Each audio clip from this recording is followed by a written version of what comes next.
BKFC 28 Albuquerque is in the books, and my man, it delivered on all cylinders. This place is off the hook. The whole city was out here. A lot of local fighters on the card. It delivered. What do you got to say about this event here right after a big event in London? I mean, you guys keep on rolling. I mean, how we follow up like that? This crowd was so enthusiastic.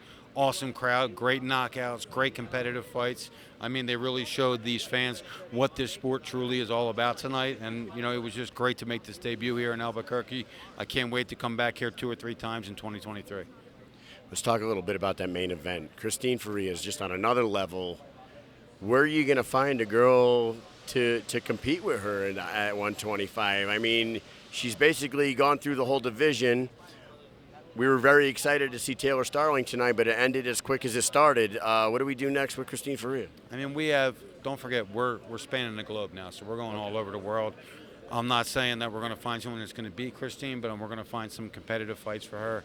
But she's on a different level, just like you said. Like she got rocked. She actually did get rocked with a nice right hand by Taylor, but she came back and just blitzed her. And you know, she's different. She's on a different level than these other girls. Absolutely. And you had the Dodson brothers come out, deliver for their city. Both guys under a minute with knockouts. They didn't really get to show their skill here in the bare knuckle world coming from MMA.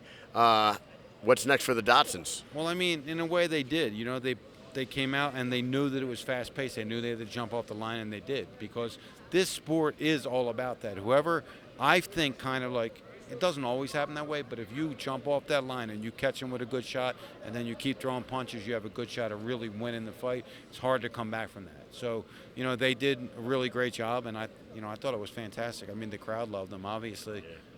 Those guys are built with energy gas tanks like I've never seen before. We had a lot of big names in the crowd today. Holly Holm was out here. Diego Sanchez, I talked to him yesterday. He said he's got a boxing match coming up against Dan Hardy in Europe. Exhibition, but he said after that he is fighting for the BKFC. He wants it to come back to Albuquerque. He wants to break every record the UFC ever set in here. Those are real words out of the Nightmare's mouth. What's up? When are we going to get to see Diego Sanchez in here? Well, we got some other big things up our sleeve with some really good Albuquerque fighters as well that I can't really talk about yet. But Diego Sanchez, I mean, they love him here. Look, love him or hate him, aside from everything else, he's a very good fighter. He's a legend in the sport. And if he wants to come, we're going to give him a shot. I mean, why not? I mean, the crowd's going to love him here, and we're going to put him into a competitive fight. And, you know, the fans are going to love that. So I really just can't wait to come back here. This was probably the best crowd, the most enthusiastic crowd I ever saw. We've been to a lot of them, and this was definitely the loudest that we've seen. We've definitely never heard a crowd like this before. Next week we got Thailand. The week after that we got Montana. Any other new locations coming up? Yeah, I mean, we got October 1st in Monroe, Louisiana, October 15th in Denver, Colorado. November, we're working on having a debut on November 12th in another new state, and then, you know, November 18th we go back to Nebraska. December 3rd we're in at the Hard Rock in Hollywood, and then December 10th we're going to end the year with Sanchez debut in Thailand. And I've asked you this before. This will be my last question for you. When will we see the BKFC in New England?